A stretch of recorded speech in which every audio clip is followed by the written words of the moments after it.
कौन सा question start किया था लास्ट? डेप्रिसिएशन। कोई दिक्कत है डेप्रिसिएशन में? डेप्रिसिएशन का मतलब होता है जब हम एसेट्स को यूज लेते हैं रेगुलर, तो उस एसेट्स की वैल्यू धीरे धीरे कम हो जाती है। ठीक है, तो ये एसेट्स की वैल्यू जो कम होती है इसी चीज को अपन बोलते हैं डेप्रिसिएशन। तो डेप्रिसिएशन हमारे लिए लॉस है क्योंकि ये हमारी एसेट्स की वैल्यू को कम कर रहा है। ठीक है, तो इसकी एंट्री होती है लॉस है, इसलिए डेबिट करो, डेप्रिसिएशन अकाउंट डेबिट टू जिस भी एसेट्स के ऊपर अपने को डेप्रिसिएशन लगाना है। ठीक है, बिल्डिंग के ऊपर डेप्रिसिएशन लगाना है टू बिल्डिंग, मशीन पे लगाना है टू मशीन। अब दो बुक, कितने क्वेश्चन किए थे अपन ने? बुक लाओ। क्वेश्चन नंबर लास्ट कौन सा किया था कल? उससे पहले क्वेश्चन भी तो कराया था। 7th 8th में पहले ही करा चुका हूँ शायद आपको, है ना? 8th और 9th कराना है। चलिए आ जाइए 9th क्वेश्चन पे। 9th रीड करो, देखो क्या लिखा हुआ है। मेसर्स विपिन ट्रेडर्स के निम्नलिखित सौदे हुए, यानी ट्रांजेक्शन दे रखे अपने को। अब मैं सीधा ट्रांजेक्शन पे आ जाता हूँ। पहला लिखा हुआ रोकड़ धनराशि से व्यवसाय आरंभ किया, मतलब business started with cash. Business started with cash of ₹1,25,000। बताओ 1,25,000 रुपए लगाकर बिजनेस स्टार्ट किया तो क्या एंट्री होनी चाहिए? दो चीजें कौन कौन से इफेक्ट हो रही है? एक तो कैश आएगी, दूसरा बिजनेस का ओनर जब भी पैसा लगाता है कैपिटल बन जाती है। ठीक है, तो हमारी एंट्री हो जाएगी। क्या एंट्री हो जाएगी बताओ? Cash account debit. Cash business में आई, the things comes in debited. ठीक है, एंड टू कैपिटल। कैपिटल हमारी बन गई लाइबिलिटी। बताओ क्यों? क्योंकि बिजनेस के ओनर ने हमें पैसा दिया, फ्यूचर में वापस भी तो लेगा, तो हमारा दायित्व है हमारी लाइफ फीस को वापस रीपे करना। इसलिए लाइफ फीस जब भी बढ़ती है ना हमेशा क्रेडिट होती है। ठीक है, तो हमारी एक नई लाइफ फीस बढ़ गई 1,25,000। नहीं, फॉर्मेट में एक्चुअल में फिर मैं एंट्री नहीं लिख पाऊंगा, समझ गए? इसलिए नेक्स्ट एक काम करता हूं, मैं यहाँ एंट्रिया लिख देता हूँ। नहीं लेकिन फिर मजा नहीं आएगा। ये ठीक है, आपको क्या करना, पहले पॉइंट लिख लेना सारे, फिर आपको फॉर्मेट में लिख लेना। अब नेक्स्ट लिखा हुआ नगद पर माल खरीदा, means goods purchase in cash. Goods purchase in cash और अमाउंट दिया हुआ है 50,000। तो दो अकाउंट कौन कौन से अफेक्ट होंगे? एक तो परचेज, गुड्स परचेज कर रहे हैं और कैश में परचेज कर रहे हैं तो पैसा जाएगा मेरे यहाँ से। कैश जब भी जाते हैं तो क्रेडिट करो, कैश आते तो डेबिट करो। तो यहाँ गुड्स हमने परचेज किया तो हमारे पास गुड्स आया, तो हम गुड्स का अकाउंट नहीं खोलते, किसका खोलते हैं? परचेज का। तो एंट्री हो जाएगी purchase account debit to cash account 50,000। ठीक है, थर्ड एंट्री। थर्ड लिखा हुआ है आर के फर्नीचर से फर्नीचर खरीदा, यानी furniture purchase from, furniture purchase from R K furniture. अब देखो आर के फर्नीचर कौन है? पार्टी का नाम है। पता है, अगर हम किसी कंपनी के साथ कोई ट्रांजेक्शन करते हैं तो कंपनी का नाम लिखा हुआ आता है। जैसे XYZ लिमिटेड है, कोई कंपनी है, उससे मैंने गुड्स परचेज किया तो कंपनी का नाम आएगा। कंपनी को भी अपने को एक व्यक्ति की तरह ट्रीट करना है, एक पर्सन है वो। ठीक है, तो अब बताओ यहाँ पर पर्सन का नाम लिखा हुआ आ गया, आर के फर्नीचर उसकी दुकान का नाम है, तो हमने उससे फर्नीचर परचेज किया। बताओ ये कैश का ट्रांजेक्शन है कि उधार का है? कहाँ लिखा है कैश? मैंने क्या बोला, जब भी नाम लिखा हुआ आ जाए तो इसका मतलब वो क्या है? उधार का लेन देन। जब तक पार्टी के नाम के साथ कैश नहीं लिखेगा तब तक वो उधार का लेन देन होगा, क्रेडिट ट्रांजेक्शन होगा। ठीक है, अब बताओ क्रेडिट ट्रांजेक्शन कैश तो जा ही नहीं दिए, तो दो अकाउंट कौन कौन से इफेक्ट होंगे? एक तो फर्नीचर आएगा मेरे पास, दूसरा हमने इस पार्टी से खरीदा तो इसका नाम लिखना पड़ेगा। ठीक है, तो फर्नीचर आ रहा है इसलिए क्या करो? डेबिट करो, furniture account debit to R K furniture. जो है वो रिसीवर है कि गिवर है? गिवर, उसने मुझे चीज दी है। रिसीवर हमेशा डेबिट होता है, गिवर हमेशा क्रेडिट होता है। बस ये गिवर है इसलिए इसको क्या कर दो? Credit to R K furniture. ठीक है, फर्नीचर परचेज किया हमने 10,000 का। इजी लग रही है एंट्री? अब धीरे धीरे पढ़ोगे, प्रैक्टिस करोगे तो चीजें इजी हो जाएगी। नेक्स्ट है पारुल ट्रेडर्स को माल क्रय किया। उसको माल मिल गया होता है। यहाँ माल सेल हो रहा है, ये हिंदी में इन्होंने करे लिखा है, इसको आप सेल मान लेना, ठीक है। देखो पारुल ट्रेडर्स को हमने गुड सेल किया, good sold to Parul traders, goods sold to Parul traders, जिसकी कॉस्टिंग दे रखी है अपने को 7000 और हमने इसे सेल किया है 9000 में, 9000। बताओ क्या एंट्री होनी चाहिए? सेल्स डेबिट होता है? सेल्स तो कभी डेबिट हो ही नहीं सकता, सेल्स क्रेडिट होगा। तो हमने कहा एक तो सेल्स का अकाउंट, एक Parul trader, credit transaction again पैसा तो आया ही नहीं हमारे पास, पार्टी का नाम लिखा हुआ आ गया। पारुल ट्रेडर कौन है? रिसीवर। रिसीवर को क्या करो? डेबिट, बस। तो एंट्री हो जाएगी पारुल ट्रेडर्स अकाउंट डेबिट और 2 में आ जाएगा सेल्स अकाउंट, गुड्स गया हमारे यहाँ से। एंट्री जो अपन करते हैं 7000 से नहीं करेंगे, कितने से करेंगे? 9000। हमने जो गुड्स सेल किया वो तो 9000 का बेचा है, ठीक है। फिर ढुलाई का भुगतान क्या? ढुलाई होता है कैरीज, कैरीज माल को लोड कराने का और अनलोडिंग कराने का जो खर्चा होता है ना, जैसे हमारे यहाँ पर टैक्स की आती है, अब उस टैक्स में माल कौन भरेगा? लेबर। तो उस लेबर को हम जो पे करते हैं वो क्या होता है हमारे लिए? कैरीज, ठीक है। तो कैरीज पेड नॉर्मल खर्चा है, बिजनेस का एक्सपेंस। कितनी कैरीज पे करी हमने? 100 रुपीज। तो बताओ क्या एंट्री हो जाएगी? कैरीज एक्सपेंस हो गया, खर्चा है, खर्चे का नाम को डेबिट करो और कैश जा रही है हमारे यहाँ से, तो cash, carriage account debit to cash account 100 rupees, ठीक है। 6 पॉइंट। आरके फर्नीचर को रोकड़ का पूर्ण भुगतान किया। अब देखो समझना, आरके फर्नीचर से हमने 10,000 का एक ट्रांजेक्शन कर रखा है। अब ये क्या लिखा हुआ? फुल सेटलमेंट में हमने उसे 9,700 रुपए दिए। ये cash paid to R K furniture, R K furniture in full settlement. Full settlement का मतलब हो गया कि अब से हमारा जो लेन देन था वो यही तो खत्म हो गया, यही हुआ। अब बताओ आरके फर्नीचर एक्चुअल में तो हमसे कितने मांगता था? 10,000। हमने इसे उधार में खरीदा था। अब इसे हम जब पेमेंट करें तो कितना करें? 9,700 ही कर रहे हैं। क्या इसने हमें डिस्काउंट दिया? ये डिस्काउंट हमारे लिए इनकम है, इनकम है तो इसे क्रेडिट करना है, पहला पॉइंट। तो यहाँ पर 2 नहीं 3 अकाउंट अब अफेक्ट हो। एक तो आरके फर्नीचर को पेमेंट देना है, दूसरा कैश जाएगी मेरे यहाँ से, और तीसरा मुझे डिस्काउंट मिल रहा है, समझ गए? तो डिस्काउंट क्या आ जाएगा? क्रेडिट हो जाएगा।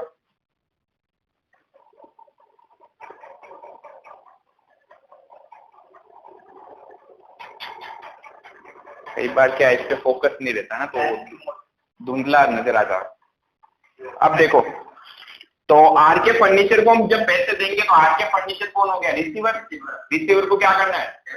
डेबिट। तो क्या एंट्री हो जाएगी? आरके फर्नीचर अकाउंट डेबिट, समझना। 2 मेरे यहां से कैश जाएगी टू कैश अकाउंट, और मुझे डिस्काउंट मिलेगा, मेरे लिए इनकम है, इसलिए मैं इसको क्या करूंगा? क्रेडिट करूंगा टू डिस्काउंट। आप चाहो तो इसके साथ लिख सकते हो डिस्काउंट रिसीव, मिला है अपने को। अकाउंट लिख दो, अकाउंट तो लिखना ही है, हर एक चीज के साथ अकाउंट लिखना। अगर कभी मैं भूल भी जाऊं तो भी आप याद रखना अकाउंट सबके साथ आता है, ठीक है। तो आरके फर्नीचर में तो आ जाएगा पूरा अमाउंट 10,000। 9,700 मैंने कैश दे दी और 300 रुपए का डिस्काउंट आ गया। तो देखो जब मैं आरके फर्नीचर को 10 से मैंने क्रेडिट किया तो 10 से ही वापस डेबिट करूंगा, तभी तो एडजस्टमेंट होगा, पूरा सेटलमेंट होगा, समझ गए? इसलिए मुझे डिस्काउंट लिखना पड़ेगा। नेक्स्ट पॉइंट है कैश सेल्स। 10,000 कॉस्टिंग थी जिससे हमने सेल किया 12,000 में। कैश सेल्स मतलब नगद में माल बेचा है जिसकी कॉस्टिंग कितनी थी? 10,000, इसे हमने सेल किया है 12,000। बताओ दो अकाउंट कौन कौन से अफेक्ट होंगे? एक तो कैश आएगी, दूसरा सेल्स। सेल्स में माल मेरे यहां से जाएगा, गुड्स जाएगा, क्रेडिट करो।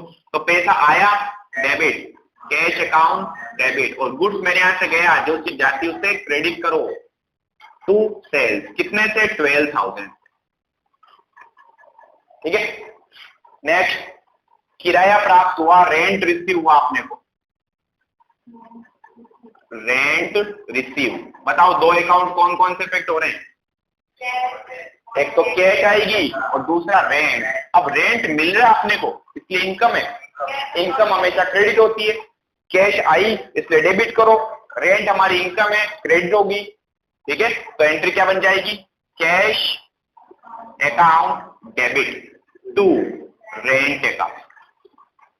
रेंट रिसीव भी लिख सकते हो 4000। ठीक है, नेक्स्ट कितने पॉइंट है? बस खत्म होने वाला है। लास्ट पॉइंट यही है, व्यक्तिगत उपयोग के लिए आहरित नगद का आहरण। मुझे बताइए था means cash withdraw for personal use. मतलब क्या हुआ? अपने पर्सनल यूज के लिए बिजनेस से कैश निकाली ओनर ने 3000। तो बताओ कौन से दो अकाउंट अफेक्ट होंगे? जहां वर्ड दिख जाए पर्सनल यूज, इसका मतलब ड्राइंग का अकाउंट खोल दो। ड्राइंग हमेशा ही डेबिट होती है। ठीक है, तो क्या एंट्री करेंगे? ड्राइंग अकाउंट डेबिट, और मेरे यहां से कैश जाएगी तो टू कैश अकाउंट 3000। कितनी इजी एंट्री है। अभी तो और भी इजी आने वाली है, फटाफट इसको उतारो।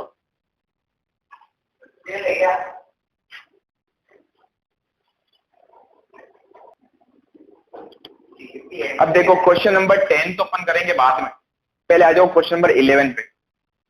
अच्छा एक चीज और, जितने भी अभी तक हमने क्वेश्चंस किए हैं उसमें इन्होंने वास्तव में जनरल एंट्री नहीं पूछी है, इन्होंने पूछा है अकाउंटिंग इक्वेशन, लेखांकन समीकरण क्या होता है। बट क्योंकि हमारा टॉपिक जनरल एंट्रीज का चल रहा था तो मैंने वो पहले आपको जनरल एंट्री के बेस पे करवा दी। ठीक है, इन्हीं सारे क्वेश्चंस को अपन अकाउंटिंग इक्वेशन में भी पढ़ेंगे। लेखांकन समीकरण क्या होता है वो समझाऊंगा मैं आपको। ठीक है, तो पहले अपन जनरल एंट्रीज सीख ली, अब इन्हीं क्वेश्चंस की अपन अकाउंटिंग इक्वेशन करेंगे, तो वापस इनको करूंगा, उसमें जनरल एंट्रीज नहीं करेंगे, अकाउंटिंग इक्वेशन कैसे बनानी वो सीखेंगे अपन। ठीक है, क्योंकि देखो जब आप अकाउंटिंग इक्वेशन सीखोगे ना, उसके लिए सबसे पहले आपको जनरल एंट्रीज के लिए एनालिसिस करना है। जैसे अपन एनालिसिस करते हैं ना, गुड्स परचेज किया तो क्या हुआ, कैश आई, कैश गई, माल आया, ये सब एनालिसिस करोगे तभी आप वो कर पाओगे। इसलिए पहले जनरल एंट्री सीखना ज्यादा जरूरी होता है। ठीक है, अब देखो क्वेश्चन नंबर 10 अभी मैं आपको नहीं करा रहा हूं, पहले मैं आपको स्टार्ट करा रहा हूं क्वेश्चन नंबर 11। बहुत ही छोटा सा क्वेश्चन है, डायरेक्टली आप आंसर दे सकते हो। Question number 11 sorry. अब देखो इसमें 4 से 5 पॉइंट्स दिए, तो मैं अब यहाँ फॉर्मेट में कराऊंगा, इधर आपके लिए मैं पॉइंट लिख देता हूं। फर्स्ट पॉइंट क्या है हमारा, डेट दे रखी है 1 दिसंबर 17 को। Business started with cash, business started with cash of ₹75,000। ठीक है, जनरल का फॉर्मेट बना लेते हैं, date, particular, LF, debit and credit. ठीक है, जब हम फॉर्मेट बनाते हैं तो इसके ऊपर हमें लिखना पड़ता है उस कंपनी का नाम। जैसे यहां लिखा हुआ हिमांशु ट्रेडर, हिमांशु की बुक्स में एंट्रीज करनी है अपने को, तो हम ऊपर लिखेंगे जर्नल फॉर हिमांशु। ठीक है, ट्रेडर ने सिर्फ हिमांशु लिखा है तो अपन भी सिर्फ हिमांशु लिखेंगे। ओके, अब सबसे फर्स्ट यहां लिखना है date, particular, LF, debit and credit. ठीक है, सबसे पहला ट्रांजेक्शन क्या है, बिजनेस स्टार्ट किया, कैश लगाकर। बताओ क्या क्या अफेक्ट हो रहा है, कैश और कैपिटल। कैश आ रही है और जब डेट दे रखी हो तो अपने को भी डेट लिखनी पड़ेगी। ठीक है, क्या लिखेंगे, cash I, cash account debit. 2 में क्या बन गई, कैपिटल। कैपिटल हमारे लिए हो गई लाइबिलिटी, इसलिए हमने उसको कर दिया क्रेडिट, 75,000। अब यहां पर एक नया पॉइंट और सीखते हैं, नरेशन। सुना है कभी नाम? नरेशन क्या होता है, जब हम जनरल एंट्रीज करते हैं तो उसके साथ जनरल एंट्री के नीचे अपने को ब्रैकेट में लिखना होता है कि ये ऊपर जो भी ट्रांजेक्शन हुआ ये क्या था। ठीक है, वास्तव में तो नरेशन एक्चुअल में यही होता है जो अपन पढ़ते हैं, ये यही तो ट्रांजेक्शन। बट इसको अपन को लिखना कैसे है, जैसे अगर कोई पूछ ले इस ट्रांजेक्शन में क्या हुआ, तो हम लिखेंगे बीइंग। बीइंग का मतलब है होना, क्या हुआ। Being business started with cash, बस समझ गए। एक्चुअल में अगर जहां नहीं समझ में आया वहां पर आप क्या करना, एज इट इज जो क्वेश्चन में लिखा हुआ है ना वो का वो बीइंग लगा के चिपका देना, ठीक है। तो है कुछ नहीं नरेशन, हर एक क्वेश्चन में जब भी आप जनरल एंट्री करोगे ना, अब जाके ये पूरा फॉर्मेट हुआ। पहले हमने सीधा बिना फॉर्मेट के समझा, फिर हमने फॉर्मेट में एंट्रीज करना सीखा, और लास्ट में अब कि प्योरली जो हमारा फॉर्मेट होगा वो इस तरीके से होगा, ठीक है। तो पहले एंट्री लिखोगे, उसके नीचे नरेशन आएगा, फिर एक लाइन छोड़नी अपने को, फिर आते हैं अपन नेक्स्ट ट्रांजेक्शन। अगला ट्रांजेक्शन 7 दिसंबर को हुआ, 7 दिसंबर 2017। हिंदी में लिखा हुआ नगद माल खरीदा, और इंग्लिश में गुड्स परचेज इन कैश। नगद मीन्स कैश में, goods purchase in cash 10,000। Govind entry बताओ। Very good. तो कैश अकाउंट, गुड्स परचेज किया तो परचेज का अकाउंट ओपन हो जाएगा। कैश हमारे यहां से जा रही है, जो चीज बिजनेस से जाए उसे क्रेडिट करो। तो एक लाइन छोड़ने के बाद 7 दिसंबर 17 को क्या एंट्री करेंगे, purchase account debit to cash account, ठीक है, 10,000 रुपीज का। इसका नरेशन क्या हो जाएगा बताओ, being goods purchase in cash. बस, यानी कुछ नहीं है, नॉर्मल सा अपने को लिखना है। नरेशन का मतलब होता है हिंदी में संदर्भ, उसका विवरण देना अपने को कि क्या हो रहा है, ठीक है। हाँ, नंबर काटेंगे क्योंकि अभी आप सीखने वाले स्टेज में हो, ठीक है। अगला ट्रांजेक्शन हमारा, स्वाति को माल बेचा, goods sold to Swati. Goods sold to Swati, इसे हमने गुड सेल किया है 5,000 रुपीज का। तो बताओ क्या एंट्री होगी, स्वाति अकाउंट डेबिट, क्योंकि पार्टी का नाम आ गया है, कैश का ट्रांजेक्शन नहीं है, उधार का है, क्रेडिट ट्रांजेक्शन है, तो पार्टी का नाम लिखना है। अब देखो जब भी पार्टी का नाम आए ना तो पहले दिमाग में क्लिक होना चाहिए वो रिसीवर है या गिवर है, दो में से एक ही चीज हो सकता है। रिसीवर है तो डेबिट करो, गिवर है तो क्रेडिट करो। मैं स्वाति को माल बेच रहा हूं, गुड सेल कर रहा हूं, तो स्वाति तो रिसीवर है, उसने गुड्स रिसीव किया। Receiver always will be debited, पाने वाले को हमेशा डेबिट करो। तो एंट्री हो जाएगी स्वाति अकाउंट डेबिट। जब भी किसी पार्टी के नाम के साथ अकाउंट जोड़ते हैं तो कोमा करके एस लगाना है। स्वाति अकाउंट का मतलब स्वाति का खाता, स्वाति का अकाउंट, ठीक है। Swati account debit to goods sale हुआ है तो टू सेल्स अकाउंट, ठीक है। जनरल एंट्रीज में कहीं पर भी गुड्स वर्ड यूज नहीं आता है, सेल्स या परचेज लिखते हैं। कहाँ किया नहीं, एंट्री में नहीं आता, संदर्भ में तो आ सकता है, मैं एंट्री की बात कर। ये एंट्री कैसे हो गई, ये तो नरेशन है। क्या लिखे हैं, being goods sold to Swati. Swati यहाँ भी लिखना है, हर जगह स्वाति स्वाति थोड़ी लिखना है। चलो नेक्स्ट है 12 दिसंबर। मतलब सर जो सिखा रहे हैं वो नहीं सीखना, कुछ नया पॉइंट अपने बताना है। इसमें कंफ्यूजन वाली दिक्कत ही नहीं है, मैं जो बोल रहा हूँ आपको वो करना है। आप उसके अलावा एक्स्ट्रा ऑर्डिनरी सोच लेते हो ना तो फिर गड़बड़ हो जाएगी। अकाउंट अकाउंट मैं आपको पिछली बार भी बोला, ये नरेशन है, नरेशन अलग होगा, एंट्री अलग होगी। एंट्री का मतलब होता है जहां डेबिट क्रेडिट लिखा जाता है, डेबिट क्रेडिट, ठीक है। अब देखो 12 दिसंबर को हमने क्या किया, फर्नीचर खरीदा, फर्नीचर परचेज, कितने का फर्नीचर परचेज किया हमने 3,000। क्या एंट्री होगी बताओ, दो अकाउंट कौन कौन से इफेक्ट हो रहे हैं, एक तो फर्नीचर और एक परचेज। सिर्फ जहां गुड्स वर्ड आता है वहीं आप परचेज वर्ड यूज लोगे। एसेट जब भी परचेज करते हैं ना तो परचेज नहीं आता, एसेट का नाम आता है। तो एक तो फर्नीचर और दूसरा कैश गई हमारे यहां। तो क्या ट्रांजेक्शन होगा बताओ, 12 दिसंबर को फर्नीचर आया, the things which comes in business will be debited and the things which goes out from business, cash जा रही है हमारे यहां से, will be credited 3,000। नरेशन क्या हो जाएगा इसका, being furniture purchased in cash, ठीक है। नेक्स्ट है स्वाति से पूर्ण भुगतान में प्राप्त हुए। स्वाति को हमने गुड सेल किया था, पता है ये वाला है ना। अब वो आपको पैसे दे रही है 18 दिसंबर को, 18 दिसंबर, कैश रिसीव्ड फ्रॉम स्वाति, और आगे वर्ड आया इन फुल सेटलमेंट। इसका मतलब कहीं ना कहीं डिस्काउंट वाला पॉइंट हो सकता है।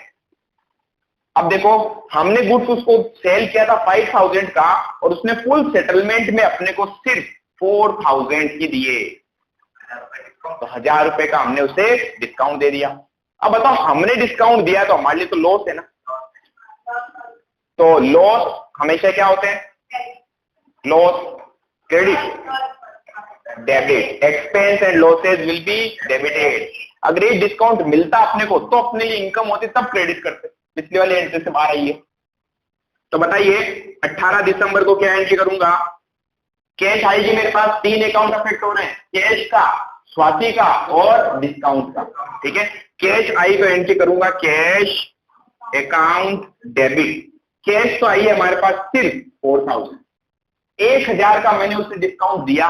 ये डिस्काउंट मेरे लिए क्या है? लॉस है, नुकसान हो गया मुझे। तो इसको हम करेंगे डेबिट, डिस्काउंट अकाउंट डेबिट। वैसे डिस्काउंट जब आप देते हो ना, तो आप इसके लिए वर्ड यूज लिया करो डिस्काउंट अलाउड। हमने दिया अलाउड, और अगर अगर दिया है और मिलता तो रिसीव लिख देते। ठीक है, मिला तो रिसीव हुआ ना, दिया तो अलाउ, यानी हमने उसे दिया।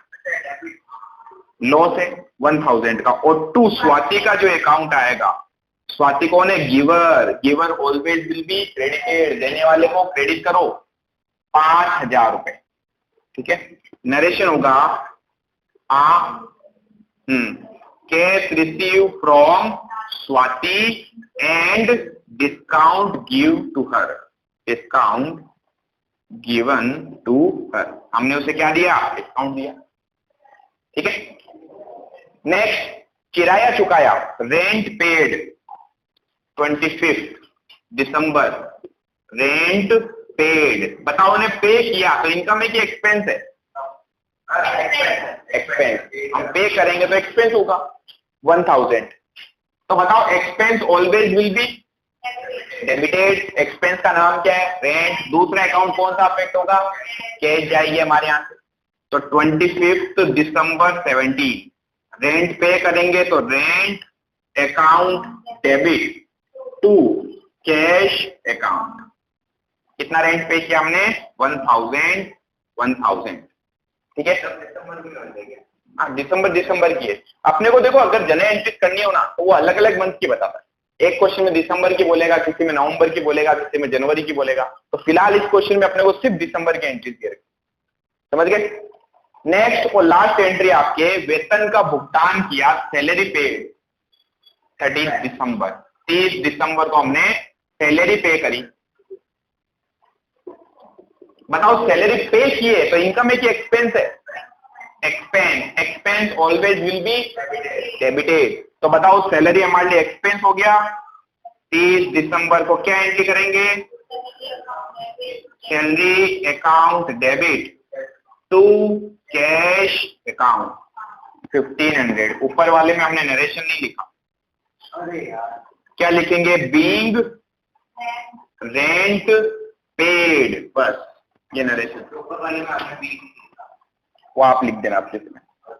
यहां पर बीइंग सैलरी पेड, ये बन गया हमारे पास जनरल। और जब ये आप कंप्लीट कर लो ना, तो सबसे लास्ट में जाके अपने को एक लाइन खींचनी होती है।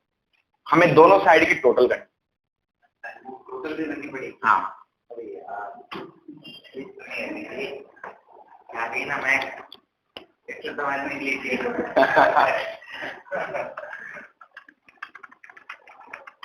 क्या कर रहा हूँ?